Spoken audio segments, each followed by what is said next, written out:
لا حول ولا قوة إلا بالله العلي العظيم. أعوذ بالله من الشيطان اللعين الرجيم. بسم الله الرحمن الرحيم. الحمد لله الذي هدانا لهذا وما كنا لنهتدي لولا أن هدانا الله. لقد جاءت رسل ربنا بالحق. الصلاة والسلام والتحية والإكرام على أشرف الأنبياء والمرسلين سيدنا ونبينا وشقي ذنوبنا وحبيب قلوبنا وطبيب نفوسنا مولانا أبي القاسم محمد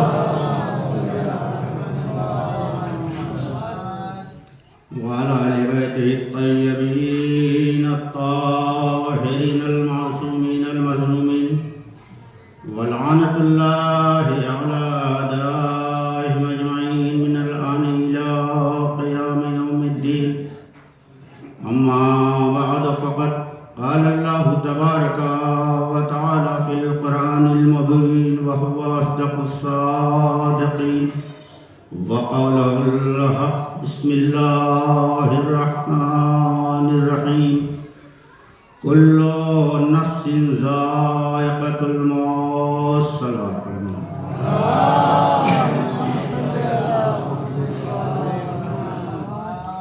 آپ حضرات سے گزارش ہے کہ ایک مرتبہ سورہ ہم 3 مرتبہ سورہ اخلاص کی تلاوت فرما کر مرحومہ مغفورہ فاخرہ بانو بنت علی رضا مرحوم کی کو حصہ لیں.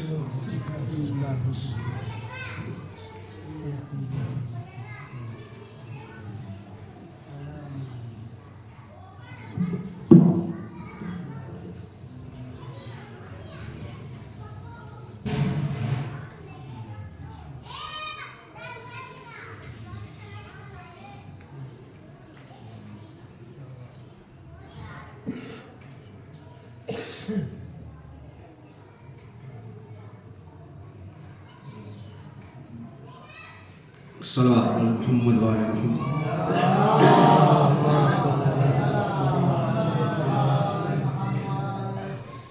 عزیزان محترم،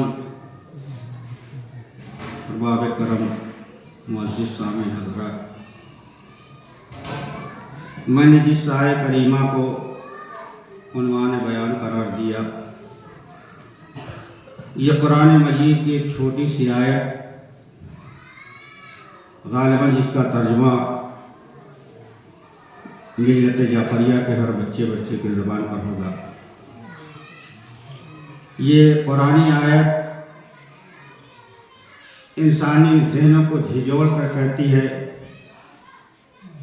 کہ اے انسان، اللہ نے تجھے کائنات میں بھیجا ہے، اللہ نے تجھے حیات جیسی نعمت سے سرفراز کیا ہے، زندگی عطا فرمائی ہے، مگر یاد رکھ وہی اللہ جس نے تمہیں زندگی عطا فرمائی، جس نے تجھے حیات بخشا، وہی خدا اپنی قرآن جیسی کتاب اور وہ قرآن جس کے بعد کوئی کتاب نہ آئی، وہ قرآن جس کے لیے اللہ کہہ رہا ہے اِنَّا نَحْنُ لَهُ ذِكْرًا نَحْنُ لَهُ لَحَافِظُونَ، اس ذکر کو نازل کرنے والے ہم ہیں اور اس کے محافظ بھی ہم ہیں. وہ قرآن جس میں خود ارشاد ہو رہا ہے کہ ذَلِكَ الْكِتَابُ لَا رَيْبَ فِيهِ، یہ وہ قرآن ہے جس میں شک اور شبہے کی کوئی گنجائش نہیں ہے. اگر کسی نے اس قرآن پر ذرہ برابر بھی شک کیا تو وہ دائرہ اسلام سے خارج ہو جائے گا. اس پاک و پاکیزہ کتاب میں اللہ انسان کو ایک دعوت دے رہا ہے، ایک پیغام دے رہا ہے، ایک سبق دے رہا ہے کہ اے انسان، میں نے آپ کو کائنات میں بھیجا تو اس کا مقصد نہیں ہے کہ صرف عیش و عشرت کی زندگی گزارو، صرف آرام ہی آرام کر کے میری بارگاہ میں آؤ، نہیں، میرا کچھ مقصد ہے، میں نے آپ کو خلق کیا تو میرا مقصد ہے۔ اسی مقصد کو اللہ بتا رہا ہے کہ کل نفس ذائقۃ الموت، ہر نفس کو موت کا ذائقہ چکھنا ہے، ہر انسان کو ذائقہ موت سے ہمکنار ہونا ہے، ہر جاندار چیز کو موت آنی ہی آنی ہے۔ تو عزیزان محترم، اللہ قرآن میں اعلان کر رہا ہے، یہ کسی عام آدمی کا پیغام نہیں ہے، کسی ایسے ویسے آدمی کا پیغام نہیں ہے کہ جسے ہم انکار کریں۔ موت ایک ایسی حقیقت کا نام ہے جس سے آدمی انکار نہیں کر سکتا۔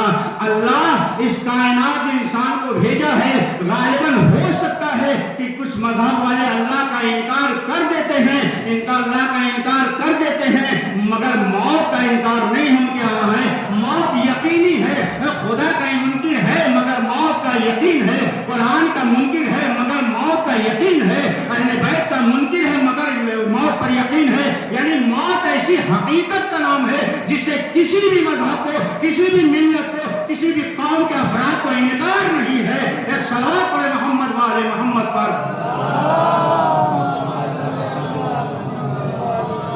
تو عزیزان محترم، موت ایک ایسی حقیقت کا نام ہے جس سے ہر انسان، ہر جاندار چیز کو ہمکنار ہونا ہے، جس کا ذائقہ ہر نفس کو چکھنا ہے۔ لہذا معصوم خود فرماتے ہیں کہ ہم وقت موت کے لیے تیار رہو۔ خود غالباً 9ویں امام یا 10ویں امام کا زمانہ ہے، لوگوں نے دیکھا کہ امام نے اپنے گھر میں قبر بنوا رکھی ہے۔ آپ دیکھیں، معصوم ہے، اللہ کے ہادی ہیں، نوری مخلوق ہے، اولا بھی تصور نہیں کیا جا سکتا۔ لہذا معصوم نے قبر کھدوا رکھی ہے۔ پوچھنے والوں نے سوال کیا، مولا یہ قبر کیوں حیات میں کھدوا رکھی ہے، وہ بھی گھر کے اندر؟ کہا تمہیں نہیں معلوم، میں اس قبر کو دیکھ کر موت کو یاد کرتا ہوں۔ یعنی عزیزان محترم، اس واقعے سے پتہ چلتا ہے کہ امام جیسا ہادی، رہبر اور رہنما نوری مخلوق قبر کھدوا کر ہمیں پیغام دے رہا کہ اے دنیا والوں، دیکھو میں امام ہو کر قبر دیکھ کر اپنی موت کو یاد کرتا ہوں، اور تم بھی اس کائنات پر ہو تو ہر وقت اپنی موت کو یاد رکھو تاکہ گناہوں سے بچتے جاؤ۔ ایک صلوات پڑھے محمد والے محمد پر۔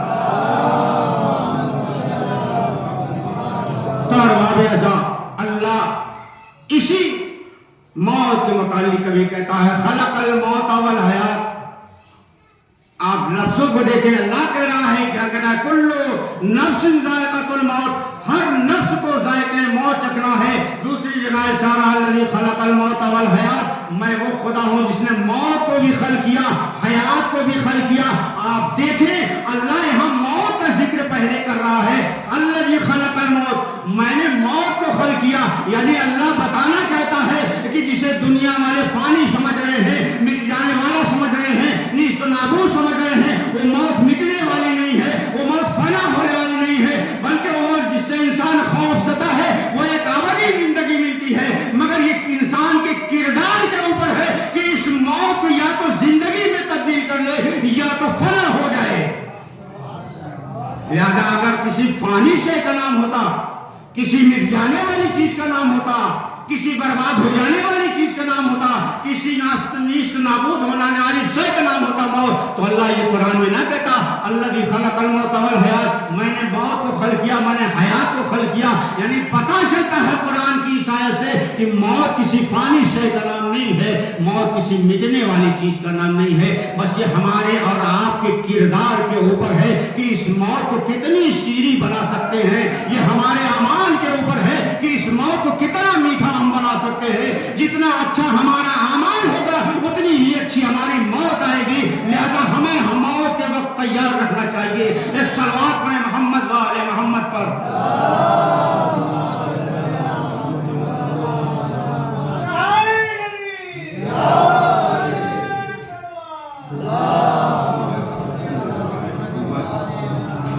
لہذا جان محترم، یہ قرآن آیت کا انکار نہیں کیا جا سکتا۔ اگر اس کے مفاہیم و مطالب ہمارے ذہن اور تصور میں بس جائیں تو یقیناً ہم بہت سے گناہوں سے محفوظ رہ سکتے ہیں، مگر مجھے اس کی طرف جانا منسوخ نہیں ہے۔ قرآن جیسی کتاب میں اعلان کر رہا ہے، وہ قرآن جو ہدی للمتقین، متقین کے لیے ہدایت، وہ قرآن جو خود دعویٰ کر رہا ہے لا رقب یابس الا فی کتاب مبین، مجھ میں ہر خشک تر موجود ہے۔ یعنی قرآن صامت نے بھی دعویٰ کیا، ایک طرف قرآن ناطق بھی دعویٰ کر رہا ہے جو فلونی انتفدونی، جو چاہو مجھ سے پوچھ لو۔ یعنی اور رسول نے بھی ارشاد فرمایا ہے حدیث مقدس میں کہ قرآن اور اہل بیت کے کیسے ہیں کہ کبھی جدا نہیں ہو سکتے۔ یعنی ایک طرف قرآن صامت دعویٰ کر رہا ہے کہ جو چاہو مجھ میں ہر خشک تر موجود ہے، ایک طرف قرآن ناطق دعویٰ کر رہا ہے جو چاہو مجھ سے پوچھ لو، اور کیا نہیں پوچھا گیا کبھی جدا نہیں ہو سکتے۔ لہذا عزیزان محترم، اللہ اسی قرآن میں کہہ رہا ہے کہ الذی خلق الموت والحیات، میں نے موت کو خلق کیا، میں نے حیات کو خلق کیا۔ عزیزان محترم، یہ ہمارے کردار کے اوپر ہے کہ اس موت کو ہم سیڑھی بنائیں۔ آپ دیکھیں جناب موسیٰ کا زمانہ ہے، بس چند واقعات، جناب موسیٰ کا زمانہ ہے، ملک الموت خدمت میں آیا اور کہتا اللہ نے کہا کہ آپ کی روح قبض کر دی جائے۔ کہا ملک الموت جاؤ خدا سے کہہ دو اور مہلت مجھے دے دے۔ گیا ملک الموت، کہا نہیں ان کی روح چاہیے، جناب موسیٰ کی روح لے کر آؤ۔ موت آنی ہے جناب موسیٰ کو، پھر خدمت میں آیا، پھر التجا کی جناب موسیٰ نے کئی مرتبہ حضرت محترم، مگر ایک مرتبہ یہی جناب اللہ جب اسے بلانا چاہے تو کس کس بہانے سے بلاتا ہے۔ آپ سماعت فرمائیں، آپ توجہ سے سنیں اور عمل کرنے کی کوشش کریں کہ آپ دیکھیں جناب موسیٰ جا رہے ہیں، ناگہاں دیکھتے ہیں کہ ایک شخص ہے، ایک انسان ہے جو قبر کھود رہا ہے۔ ٹھہرے، کہا بھائی کیا ہوا؟ کہا ایک شخص کا انتقال ہو گیا ہے۔ جناب موسیٰ نے کہا وہ سب سما جائے گا، چنانچہ چلے گئے۔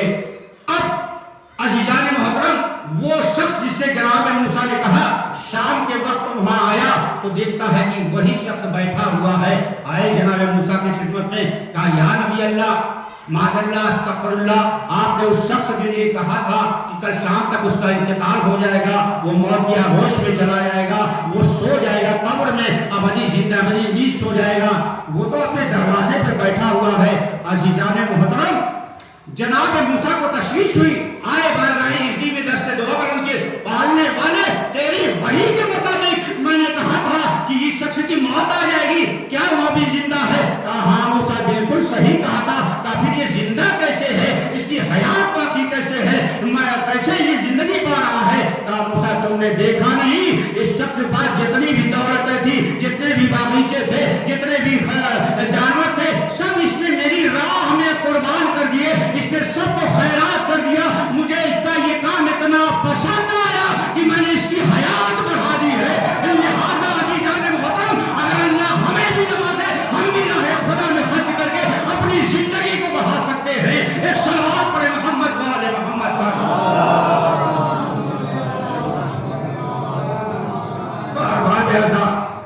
یہ ہے ہماری زندگی، مگر انسان ہے چند سال کی زندگی پا کر کتنا آکڑ کر چلتا ہے، کتنا اترا کر چلتا ہے۔ کسی کو ذرا سا کچھ شہرت ملی، اس کے اندر انا آ گئی، کسی کو ذرا سا دولت آئی، اسے گھمنڈ آ گیا۔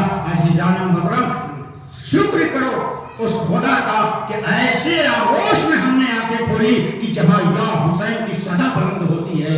شکر کرو کہ ہم اہل بیت کے چاہنے والے ہیں۔ چنانچہ معصوم سے پوچھا گیا، چوتھے امام ابو حمزہ سوالی امام سجاد سے روایت کرتے ہیں کہ چوتھے امام نے فرمایا ہے، ابو حمزہ سوالی سنو، اگر کوئی انسان جناب نوح جیسی عمر پائے، جناب نوح کی عمر 2500 برس، 950 برس کی تبلیغ ہے، اتنی طویل عمر پائے اور تمام دن خانے کعبہ میں سجدہ ریز ہو، سر جھکائے رکھے اور تمام عمر وہ روزے سے ہو، مگر اگر بغیر آل محبت کی محبت کے مر جائے گا تو اللہ اسے ڈائریکٹ جنت میں جان دے گا۔ لہذا عزیزان محترم، اب سمجھ میں آیا، یعنی کچھ بھی کرتے جائیں ہم، اگر ہمارے دل میں محبت اہل بیت نہیں تو گویا ہم جنت کی بو بھی نہیں پا سکتے۔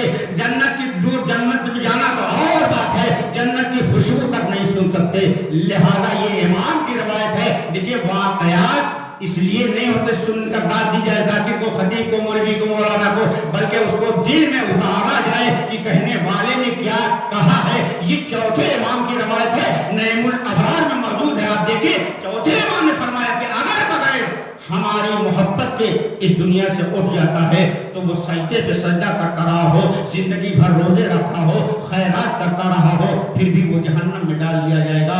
اسی لیے تو رسول نے کہا کہ قُلْ لَا أَسْأَلُكُمْ عَلَيْهِ أَجْرًا إِلَّا الْمَوَدَّةَ فِي الْقُرْبَى، کچھ نہیں چاہتا سوائے اس کے اجر رسالت یہ ہے کہ میرے اہل بیت سے محبت اختیار کرو۔ اب پتہ چلا کہ جس کے دل میں اہل بیت کی محبت ہوگی اسی کے لیے جنت ہے، اسی کے لیے کوثر ہے، اسی کے لیے نہر ہے۔ جس کے دل میں اہل بیت کی محبت نہ ہوگی وہ جنت کی خوشبو بھی نہیں سن سکتا۔ ایک صلوات پڑھے محمد والے محمد پر۔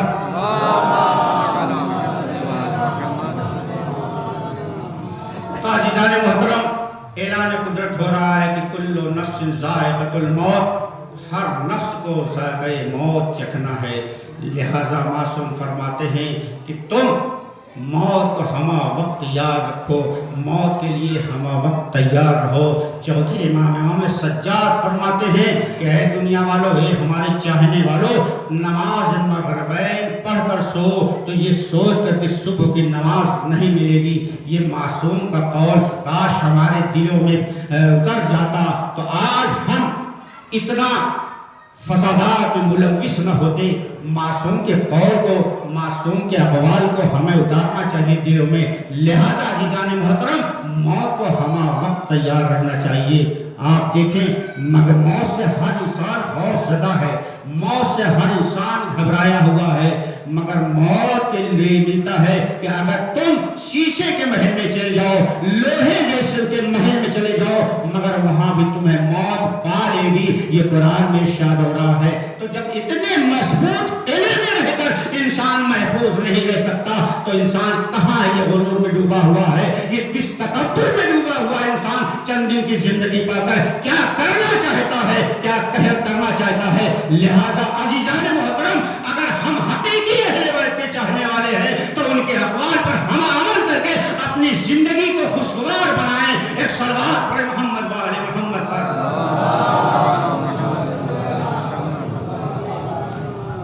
یہ ایک مرحومہ کے سال ثواب کی مجلس ہے،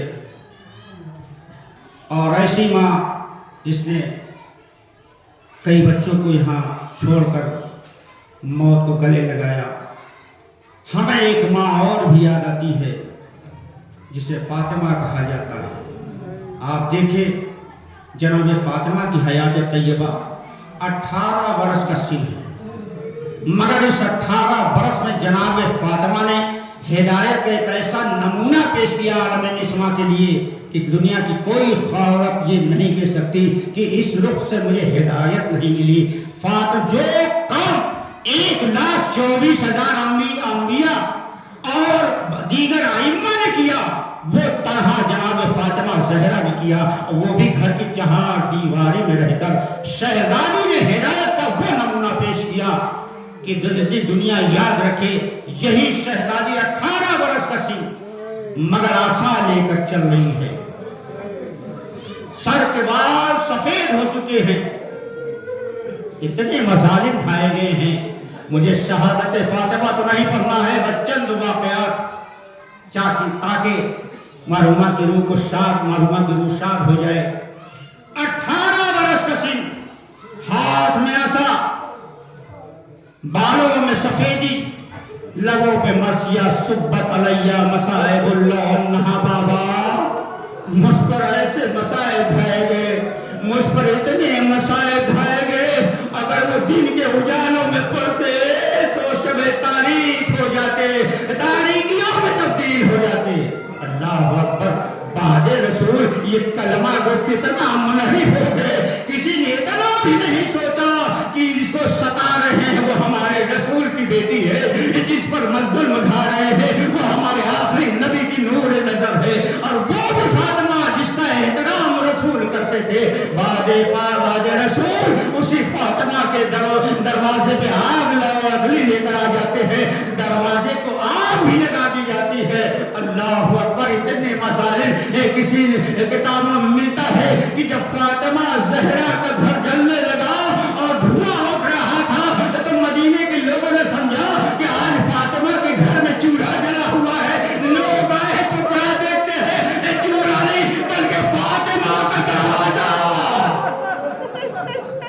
جزاکم اللہ خیر الجزا.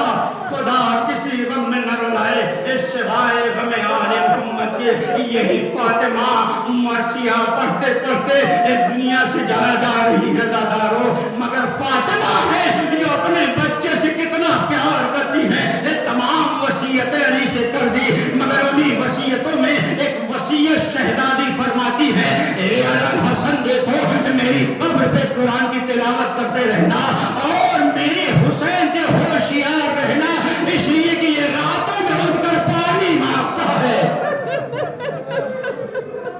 اے علی میرا حسین کو پیاس بہت لگتی ہے. وصیت کے مطابق باب اعظم علی قبر فاطمہ پر قرآن کی تلاوت کر رہے ہیں. ناگاہ فاطمہ کی قبر لرزنے لگی. ایک مرتبہ علی نے قرآن کو بند کیا، قبر فاطمہ سے مخاطب ہے فاطمہ کیا ہوا جو قبر لرز رہی ہے؟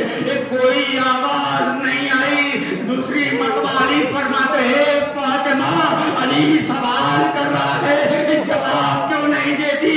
کوئی جواب نہیں. ایک مرتبہ علی نے کہا ہے فاطمہ تمہیں کربلائی لال حسین کا واسطہ یہ قبر لرز کیوں رہی ہے؟